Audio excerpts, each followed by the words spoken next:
5 mitos mobil yang entah kenapa masih dipercaya banyak orang sampai sekarang. Nomor 1. Mesin besar sama dengan boros. Ini mitos paling tua di dunia otomotif. Katanya makin besar cc sebuah mobil, semakin boros. Let me tell you something. Let me tell you something. Let me tell you something. Let me tell you something. Contoh gampangnya, di jalan tol mesin 3000 cc jalan 100 km per jam di 2000 rpm. Adem, tenang, santuy. Mesin 1300 cc udah 3000 atau bahkan 4000 rpm. Jadi, bukan soal besar kecilnya mesin, tapi seberapa keras dia harus bekerja. Kadang malah mesin besar justru lebih irit karena nggak perlu maksa diri. Di nomor 2, pasang turbo langsung kenceng. Turbo itu udah kayak kata ajaib di dunia otomotif. Mau mobil cepet, turbo. Avanza lelet, turbo. Turbo ini, turbo itu, turbo semuanya. Secara teknis, turbo itu kipas angin super kenceng yang digerakkan sama gas buang atau gas knalpot.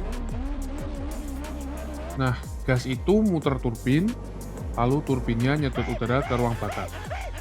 Lebih banyak udara sama dengan lebih banyak oksigen. Lebih banyak oksigen sama dengan tenaga bisa naik. Bayangin turbo itu kayak pompa balon. Kalau tekanannya pas, balonnya ngembang sempurna. Kalau kebanyakan, der.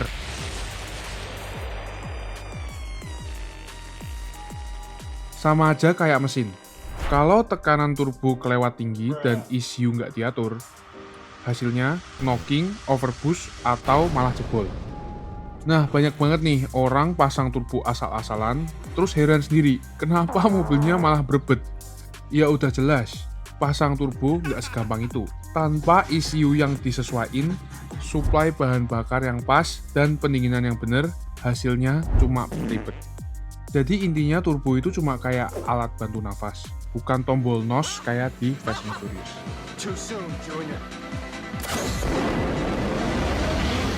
Nomor 3. Mod mahal sama dengan mod bagus. Ini nih, racun paling umum di dunia modifikasi dan otomotif. Banyak yang mikir, mobil keren itu harus pakai part mahal. Kalau bukan KW suspension, jelek. Kalau bukan BBS, cupu. Kalau nggak pakai Recaro, bukan anak mobil sejati. Nah sekarang dengerin, modifikasi itu kayak masak. Bahan mahal belum tentu bikin makanan enak. Kalian nggak bisa campur durian sama wagyu ke lemon cake dan berharap hasilnya enak kan? Sama halnya dengan mobil. Bisa aja part kalian mahal semua, tapi temanya ngaco. Hasilnya norak. Yang bikin mobil keren itu bukan dompet, tapi selera dan arah. Banyak part affordable, bukan murahan ya, affordable, yang bisa bikin hasil keren kalau konsepnya pas. Belum bisa beli part karbon, beli aja stiker hitam. Belum sanggup beli lips mahal, bikin custom dari karet atau fiberglass. Nggak bisa beli KW suspension, custom pair, upgrade shockbreaker, atau pakai tin aja. Mobil keren bukan yang paling mahal, tapi yang paling ngerti konsepnya. Yang pasti, jangan pelit di sektor keselamatan. Ban dan rem bukan tempat buat eksperimen. Di situ kalian boleh keluarin duit lebih. Nomor 4. Semakin tinggi oktan, semakin bertenaga. Sekarang kita bakal bahas hal yang agak teknikal. Tapi gampang kok, kalian cuma perlu inget satu hal. Sekotebu. Sedot, mesin nyedot udara dan bensin masuk atau intake.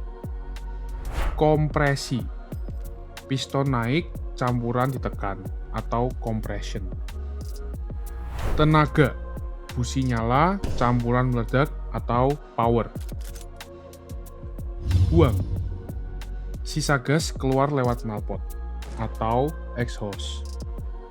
Nah, 4 langkah ini biasa disebut 4 tak karena prosesnya berulang 4 kali dalam satu siklus pembakaran. Di tahap kompresi inilah peran oktan jadi penting.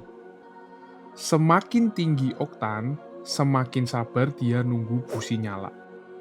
Mobil performa tinggi kayak mobil yang punya mesin turbo atau supercharge butuh bensin oktan tinggi biar pembakaran tetap terkendali dan nggak knocking. Mobil-mobil harian kayak Avanza, Jazz, dan Kijang kompresinya rendah. Jadi kalau kalian isi Pertamax Turbo atau Shell V-Power, hasilnya nggak akan jauh berbeda.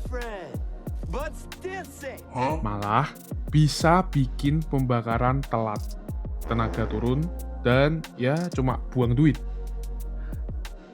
Yang paling penting diingat, oktan tinggi bukan berarti bensinnya bagus. Kualitas bensin itu ditentukan dari kadar sulfur rendah, aditif pembersih, dan kestabilan pembakaran. Itu bisa terjadi di oktan berapapun.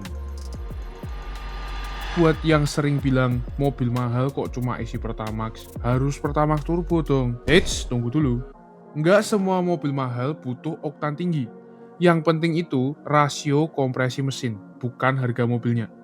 Ada mobil Eropa mahal tapi kompresinya biasa aja. Mobil ini cukup isi Pertamax.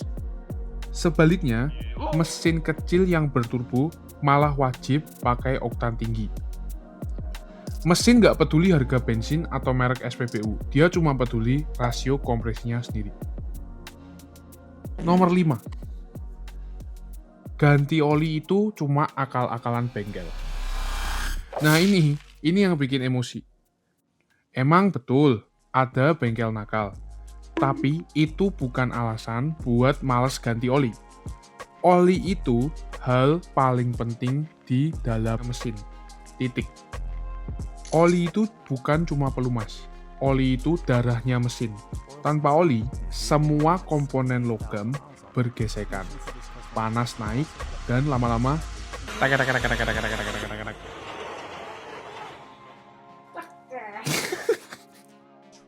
nah itu, suara-suara turun mesin. Terus jangan lupa pilih oli yang sesuai spek mesin. Lihat buku manual, jangan kata temen. Oli dengan viskositas yang pas bisa bikin mesin awet, performa stabil. Dan yes, filter oli wajib diganti. Filter itu paru-paru sistem pelumasan. Kalau filternya kotor, oli baru pun percuma, karena kotoran muter balik ke mesin. Dan tolong stop bilang mobil Eropa rewel, mesin bunyi aneh, mending beli EV aja. Gimana mau awet kalau ganti oli aja males? Semua mobil, mau Eropa, Jepang, Cina, modif standar, semua bakal rusak kalau olinya diabaikan. Memang sih, oli nggak bikin mobil tambah kencang. Tapi tanpa oli, mobil kalian cuma jadi pajangan. Well, itu dia 5 mitos mobil yang udah seharusnya dikubur dalam-dalam. Kalau kalian masih percaya salah satunya, ulang lagi dari awal. Jangan lupa like, share, dan tulis di komentar mitos apa lagi yang harus kita bahas. Buat kalian yang lagi cari mobil bekas berkualitas, langsung aja kunjungi mobly.id, marketplace terbaik untuk kalian anak mobil.